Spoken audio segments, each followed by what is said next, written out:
하나님의 말씀은 신약 성경에 있는 에베소서입니다.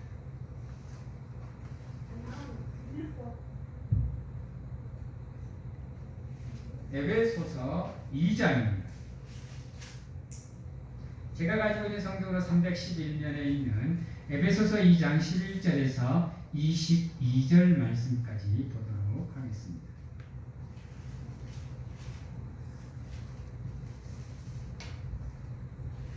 에베소서 2장 11절에서 22절 말씀까지 제가 봉독하도록 하겠습니다.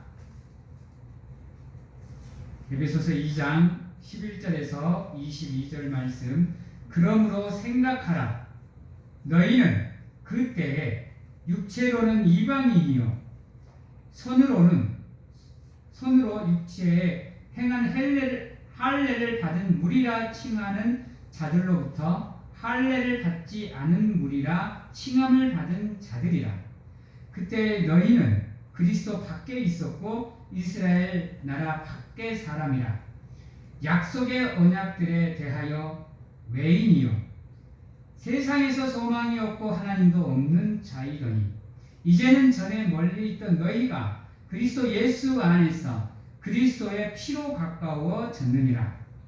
그는 우리의 화편이신지라 둘로 하나를 만드사 원수된 것 곧 중간에 막힌 남을 자기 육체로 허시고 법조문으로 된 계명의 율법을 폐하셨으니 이는 이 둘로 자기 안에서 한 세 사람을 지어 합평하게 하시고 또 십자가로 이 둘을 한 몸으로 하나님과 합평하게 하려 하심이라. 원수된 것을 십자가로 소멸하시고 또 오셔서 먼 데에 있는 너희에게 평안을 전하시고 가까운 데 있는 자들에게 평안을 전하셨으니 이는 그로 말미암아 우리 둘이 한 성령 안에서 아버지께 나아감을 얻게 하려 하심이라. 그러므로 이제부터 너희는 외인도 아니요 나그네도 아니요 오직 성도들과 동일한 시민이요 하나님의 권속이라. 너희는 사도들과 선지자들의 터 위에 세우심을 입은 자라. 그리스도 예수께서 친히 모퉁이 돌이 되셨느니라. 그의 안에서 건물마다 서로 연결하여 주 안에서 성전이 되어가고 너희도 성령 안에서 하나님이 거하실 초소가 되기 위하여 그리스도 예수 안에서 함께 지어져 가느니라. 아멘. 사랑하는 성도 여러분, 믿는 사람들이 생각하기를 교회가 재정이 많고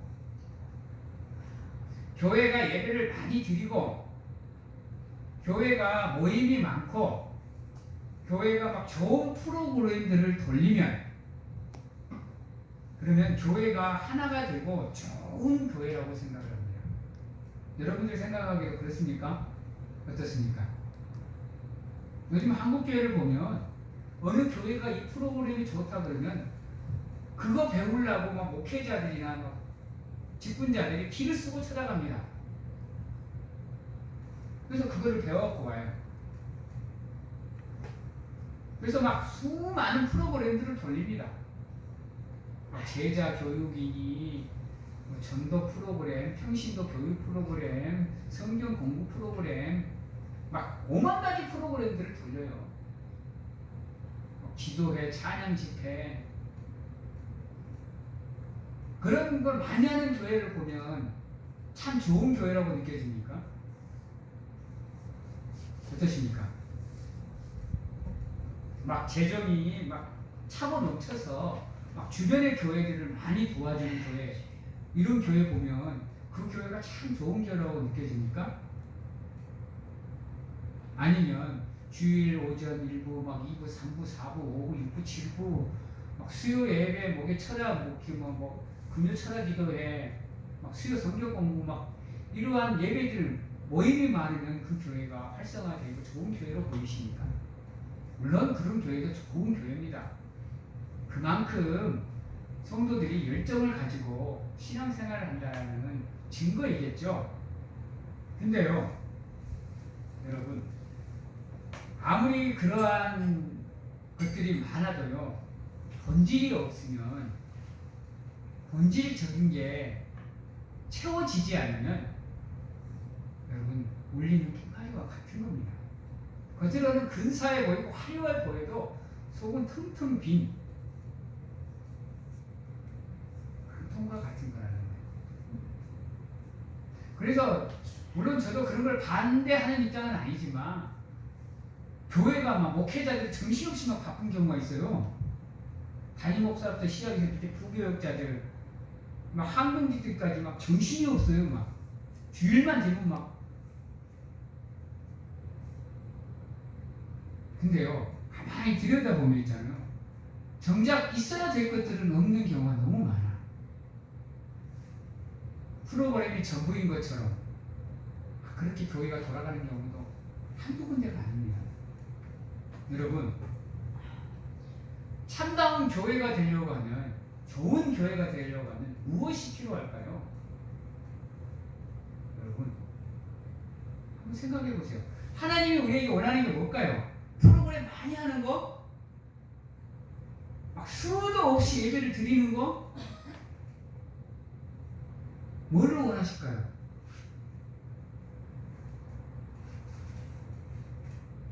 이거 한번 생각해 보셔야 돼요. 그러다 보니까 우리 교회처럼 작은 교회는 어디 가서 인정도 못 받아. 난 그게 참 아이러니하더라고. 그냥 큰 교회 목사님들 힘 뚱뚱 주고 자기들 하고 싶은 대로 다 하고 있고, 힘없는 목회자들은 꾹 담은 거 있어야 돼요. 이러한 모습들이 한국교회 병폐 중에 가장 심한 병폐입니다. 목회자들끼리 모이면 다른 거 얘기 안 해요. 그 교회 성도님들 막 예배 열정적으로 드리니? 어떻게 하면 성도들은 예배를 드릴 수 있겠까? 이런 게 고민이 아니라, 야, 교회에 성도님들 몇 명 나와? 많이 나와? 야, 교회 헌금 얼마나 나와? 많이 나와? 이게 주된 목적이에요. 그래서는 많이 나온다고. 성도들이 막 200~300명, 1000명, 10,000명 나온다고 우와 하고 있고요. 하나님 안에 그게 어디 있어요, 여러분? 다 똑같은 거지. 왜 스스로가 차별을 두고 있는지 알 수가 없어요.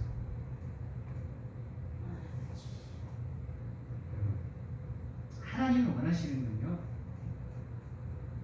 여러분, 예배를 드리되 예배를 많이 드리는 것을 원하는 게 아니에요. 많이 드리면 좋지. 그게 진정한 예배라면 많이 드려도 좋죠. 하나님이 원하시는 예배, 나 자신을 온전히 하나님께 드리는 예배, 내가 산 제물이 되는 예배, 내가 산 예물이 되는 예배, 예배를 많이 드리되 단 한 번을 드려도 이러한 예배를 드려야 돼요. 그래야 성도들이 자신의 삶을 돌아보는 거예요. 근데 우리는 안 그래. 잠시 왔다 잠시 가는 시간 때우기 시에 예배를 드리는 경우가 얼마나 많은지 몰라요. 그래놓고 나 예배 드렸다. 하나님 나 예배 드렸어요. 그 예배 하나님 안 받으십니다.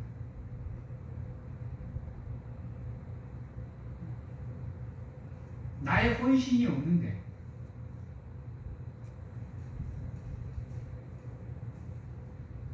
순양의 기름이 아무리 천천히고 만만이더라도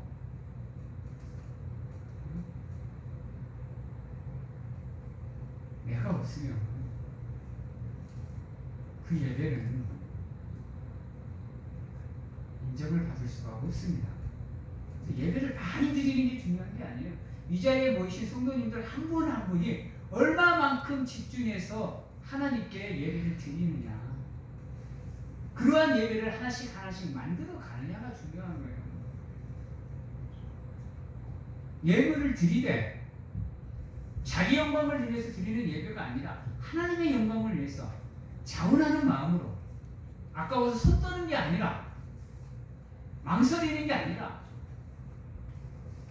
내가 하나님께 받은 만큼 하나님께 드리는 예물. 이게 아름다운 거예요. 뭐 어떤 사람들은 뭐 나가 헌금 뭐 얼마 했네, 뭐 우와 우와 믿음 좋네 이러는 게 아니라, 왜 그러면 돈 많이 드리는 부자들의 예물을 칭찬하지 않고 가난한 가부의 두레돈을 칭찬하셔서 한번 생각해 보셔야 돼요. 여러분, 그거 한번 생각해 보셔야 돼요. 막 수십억 수백억 드리는 부자들의 헌금이 아니라 그 두레돈, 가난한 가부의 두레돈, 왜 예수님이 그걸 칭찬했을까? 우리 같은 돈 많이 내고 부자가 부유하게 된 그걸 칭찬할 것 같은데 왜 예수님은 그걸 칭찬했어요? 한번 생각해 보셔야 돼요. 헌금이 중요한 게 아닌 거예요. 헌금을 드리는 마음이 중요한 거예요. 그 마음에 온전히 잡혀 있는 사람은요, 자기가 감사하며 헌금을 안 드릴 수가 없게 되는 거예요. 그게 자원하는 마음이에요.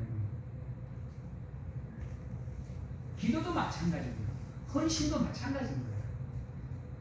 많이 하고 하는 게 중요한 게 아니라 그것을 하는 사람의 마음이 중요한 거고 그 사람의 믿음이 중요한 겁니다. 프로그램 백날 수십 개 돌려봐요. 나 프로그램 많이 돌려서 부흥했다는 교회 나 그렇게 들어보지 못했어요. 성도들이 열정을 가지고 전도해서 부흥하고, 성도들이 열정을 가져서 예배를 드리고 기도하고 찬양하고 헌신하니까 교회가 부흥하더라는 소리는 들어봤어도 프로그램 막 수천 개 수만 개 돌려서 부흥했다는 말은 나 잘 못 들어봤어요. 또 그리고 프로인데요, 그 교회에서 잘된 교회는 그 교회에 맞는 거예요. 우리 교회하고는 잘 안 맞아요, 여러분. 그 교회를 채우고 있는 성도들의 성격과 성향이 다 다른데요. 그래서 하나님이 원하시는 건 뭐다? 바로 성도들 여러분들입니다. 여러분을 드리는 예배를, 여러분을 드리는 헌신을, 여러분들을 드리는 섬김을 하나님은 원하십니다. 그게 없으면요, 다 울리는 깽가리예요, 여러분. 그게 없습니다. 11절, 그러므로 생각해보라. 생각해 보십시오. 너희는 그때에, 그때가 언제일까요? 여러분들이 예수님을 믿지 않는 불신자의 삶을 살 때예요.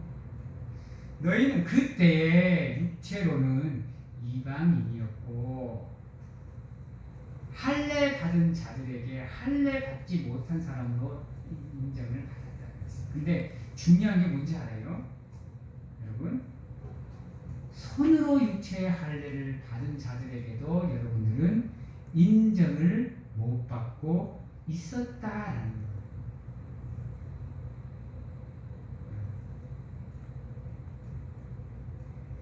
그때에 너희는 그리스도 밖에 있었고 이스라엘 나라 밖 사람이라 약속의 언약들에 대하여는 외인이었고 세상에서는 소망이 없고 하나님이 없는 자였다라고 얘기를 해요. 지금 무슨 말이에요? 그때나 지금이나 너희들은 하나님 앞에 다 똑같은 사람이라는 거예요. 똑같은 사람. 그러던 너희가 이제는 가까워져서 그리스도 예수 안에서 그분의 피로 너희들이 믿음의 가족이 되었다라는 얘기예요. 믿음의 성도가 되었다라는 얘기예요. 뿔뿔이 흩어져 있던 너희들이, 이방인과 같은 너희들이 예수 그리스도의 보혈로 인해서 하나님의 은혜 안에 믿음의 가족이 되었다라고 얘기를 하는 거예요. 좋은 교회에 필요한 조건 첫 번째, 바로 그리스도의 피가 있는 교회입니다. 그리스도의 보혈이 흐르는 교회입니다. 다른 말로 바꾸면 예수 그리스도를 향한 믿음이 있는 교회입니다. 이게 없으면 아무리 성도 수가 많고 큰 교회일지라도 진정한 교회일 수가 없다라는 거예요. 이건 어떻게 할 수 있느냐? 삶을 통해서 할 수 있는 겁니다, 여러분. 삶을. 그 성도들의 삶을 보면 그리스도가 있는 삶을 사는지 그렇지 않는 삶을 사는지를 보고 알 수가 있는 거예요. 백날 단에서 말씀을 선포하고 말씀을 강조해도요, 여러분들의 삶 속에 그리스도의 십자가가 없고 그리스도의 보혈이 없고 그리스도가 없으면 우리 이렇게 빠져가라는 거예요. 아무리 목회자가 좋은 목회자고 은혜로운 목회자고 능력이 있는 목회자라도 여러분들의 삶이 그것을 못 받쳐버리면 그 교회는 교회가 될 수가 없는 겁니다. 왜요? 이 시대의 교회가 무엇을 상징하죠? 이 시대의 성전이 무엇을 상징하죠? 여러분들입니다. 여러분들의 마음. 그걸 어디서 할 수 있느냐? 21절 말씀입니다. 그의 안에서 건물마다 서로 연결하여 주 안에서 성전이 되어가고 너희도 성령 안에서 하나님이 거하실 초소가 되기 위하여 그리스도 예수 안에 함께 지어져 가느니라. 이게 진정한 교회인 겁니다.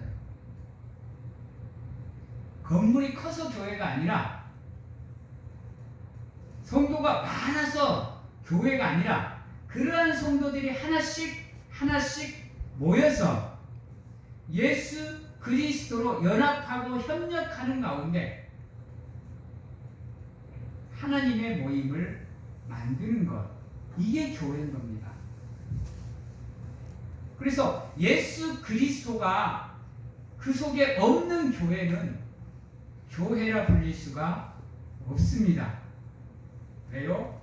교회는 예수 그리스도의 몸된 곳이기 때문입니다. 그래서 성도들 하나하나가 예수 그리스도의 몸의 지체가 되어 주어 자기의 역할을 감당할 때만이 비로소 예수 그리스도의 온전한 몸을 만들어 나갈 수 있기에 그 말이 바로 방금 읽었던 그 말씀인 겁니다. 따로 놀면 안 된다. 그리고 그리스도로 연합한 교회는요, 자기 주장이 있을 수가 없어요. 그리스도로 연합한 교회는요, 믿음과 신기와 질투와 다툼이 있을 수가 없어요. 그리스도로 연합한 교회는요, 감사가 넘칠 수밖에 없어요. 이거 생각해 보셔야 됩니다. 그래서 그 교회가 병든 교회냐 온전한 교회냐는 성도들의 삶의 모습을 통해서 그들이 신앙생활을 하는 모습을 통해서 볼 수 있어요. 그리고 얼마만큼 그 상처들과 아픔들을 자기 스스로 그것을 치유하기 위해서 노력하느냐, 자정의 효과가 있느냐 없느냐를 통해서 알 수 있어요. 우리 교회는 어떻습니까?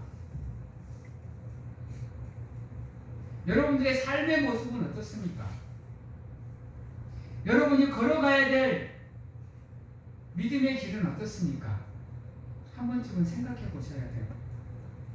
제가 그래서 한 번씩 여러분들의 삶에 예수 그리스도의 십자가를 세우라고 그러죠. 그게 가장 중요하다고 생각합니다. 네, 그리스도의 십자가가 세워져 있는 성도들의 삶은 다르거든요. 달라요, 여러분. 그래서 모든 교회가, 모든 성도들이 가장 먼저 해야 되는 건 따라해 봅니다. 그리스도로 우리의 삶의 기준을 삼는 것. 참 중요합니다. 이거는 제가 1년 내내 설교해도 부족함이 없는 거예요. 제가 한 번씩 이렇게 연합 설교, 협력 설교를 참 많이 하죠. 거기에 중심이 바로 이겁니다. 이거 없이는 그거 이루어질 수가 없어요. 그러다 보니까 요즘 한국교회 어때요? 시시때때로 분열이 일어나고 다툼이 일어나고 싸움이 일어나요. 원망이 생기고 미움이 생기고 질투하고. 근데 교회가 갈라져 버리고. 이런 일이 어떻게 일어나요? 이건 잘못된 거예요, 여러분. 목회자와 성도가 대립하고 성도가 성도들끼리 대립하고 이게 어떻게 예수 그리스도의 십자가가 있는 교회에서 나오겠어요? 우리 교회가 그렇다는 얘기 아닙니다. 오해하지 마십시오. 이 오해하고 또 우리 목사님은 또 이른다고 하지 마시고 저는 착하고 순수하고 연약하게 그지없는 사람이기에 우리 교회 얘기하는 거 아닙니다. 오해하지 마시기 바랍니다. 그렇다는 우리 한국교회 모습들이에요. 그래서 우리 한국교회 모습을 바라보면 물론 저도 부족한 목회자지만 가슴이 아플 때가 많아요. 그런 자정 노력을 전혀 안 해요. 문제는 어느 나라 다 있을 수 있습니다. 여러분, 문제는 다 있을 수 있어요. 아무리 좋은 교회를 가도 문제는 있습니다. 근데 좋은 교회는 뭐냐? 그러한 문제들을 자정 효과로 자정적으로 스스로가 그것을 치유해 나간다는 겁니다. 근데 한국 교회는 그 자정 능력을 잃어버렸어요. 제가 이런 말을 해서 좀 죄송하긴 한데요. 그냥 우리 목사님이 예화로 든다고 생각을 하십시오. 우리 와룡교회도 그렇죠. 분립되었잖아요. 그런 교회가 우리 이 와룡 지역뿐만 아니라 우리나라 곳곳에서 일어나요. 곳곳에서. 그거는 비밀로 해주셔야 돼요. 아무튼 그렇습니다. 그러다 보니 한국 교회에서 진정한 교회를 찾기가 힘들어요. 근데 저는 간절하게 원하옵기는 정말로 간절하게 원하옵기는 우리 교회가 그런 교회의 선봉이 되기를 원합니다. 우리 교회부터 우리 사랑하는 성도님들부터 그러한 교회의 성도의 모습을 가지고 우리가 먼저 자정의 능력으로 우리 교회를 변화시킬 수 있는 그러한 교회가 되었으면 합니다. 따라해봅니다. 변화는 나로부터 시작됩니다.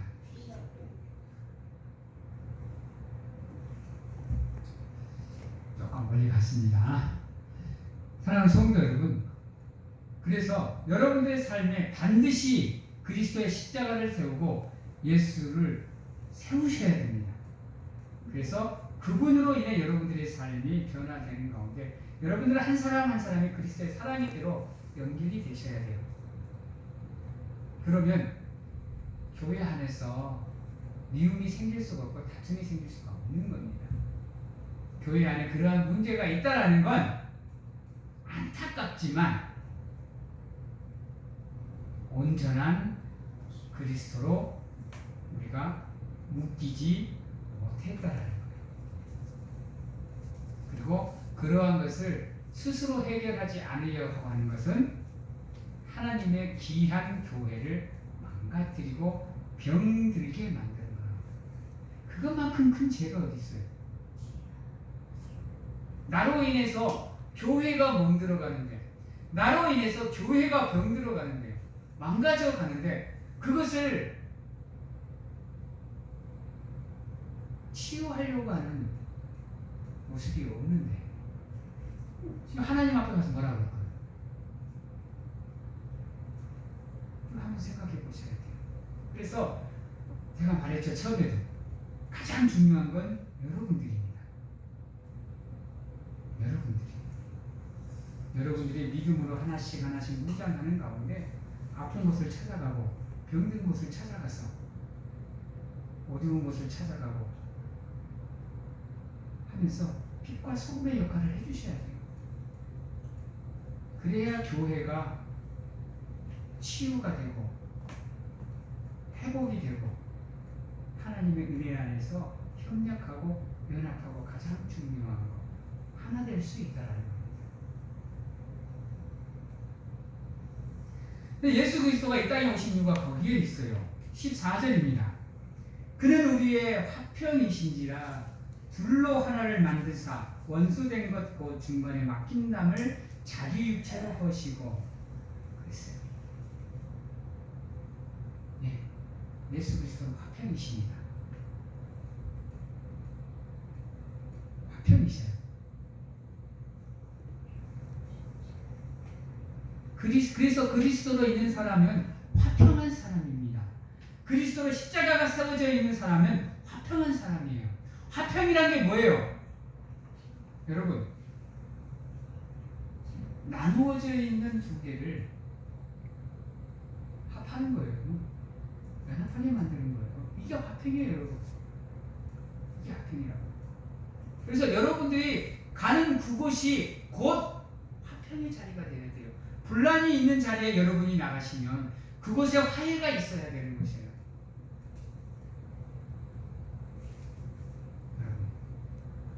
병든 곳에 가면 여러분들로 인해서 치유의 역사가 일어나는 이게 그리스도의 십자가가 세워져 있는 성도들의 삶의 모습입니다. 그리고 이게 하나님의 지혜고 이게 하나님의 승리입니다.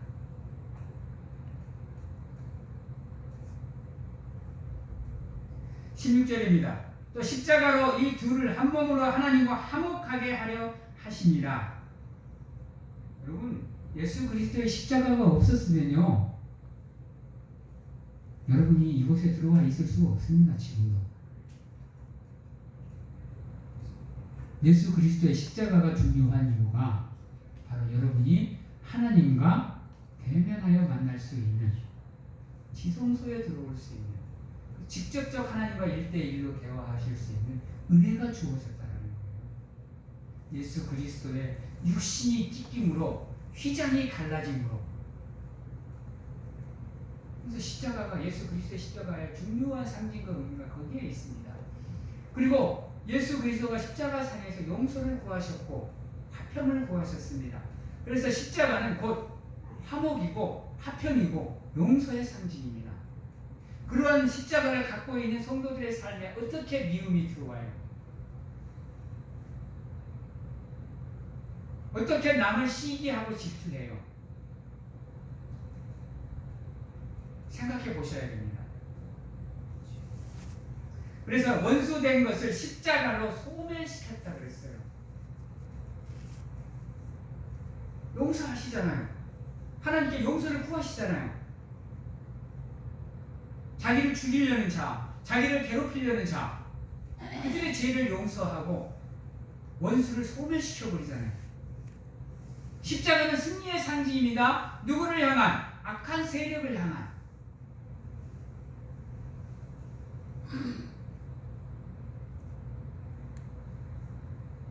그래서 그것으로 말미암아 우리가 성령 안에서 18절입니다. 아버지께 나아감을 얻게 하려 하심이라.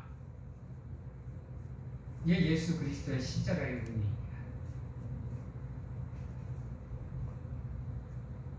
사랑하는 성도 여러분, 19절과 20절과 21절, 22절, 특히 22절입니다. 너희도 성령 안에서 하나님이 거하실 소소가 되기 위하여 그리스도 예수 안에서 함께 지어져 가느니라. 협력하시기 바랍니다. 누구로 인해? 예수 그리스도로 인해. 내가 가진 능으로 말고, 내가 가진 것으로 말고, 내가 가진 힘으로 말고 예수 그리스도로 서로가 서로를 바라보십시오. 서로가 서로를 챙겨주시고 서로가 서로를 위로해 주시는 가운데 우리를 향한 그 그리스도의 사랑으로 여러분들이 연합하는 또 협력하는, 그래서 성령이 힘써 지키게 한 그 하나됨을 이루어 나가는 아름다운 성도님들이 다 되시기를 바랍니다. 그 삶을 통해서 하나님께 영광을 돌리는 사랑하는 성도님들이 다 되시기를 주님의 이름으로 축원합니다. 기도하겠습니다. 사랑의 하나님 감사합니다. 부족하고 연약하지만 늘 하나님께 기도합니다. 우리의 기도가 땅에 떨어지지 않을 수 있도록 주여 연락하여 주시고 흥량하여 주시옵소서. 그리하여서 우리 사랑하는 성도들이 구하는 그 모든 것들이 하나님 이루어질 수 있는 은혜를 허락하여 주시옵소서. 우리 성도님들의 삶의 중심에, 믿음의 중심에 예수 그리스도의 십자가가 반드시 세워져 있기를 간절하게 소망합니다. 그 십자가를 중심으로 서로가 서로를 사랑하며 서로가 서로를 섬기는 아름다운 성도, 아름다운 성전, 아름다운 교회가 될 수 있도록 하나님 축복하여 주시옵소서.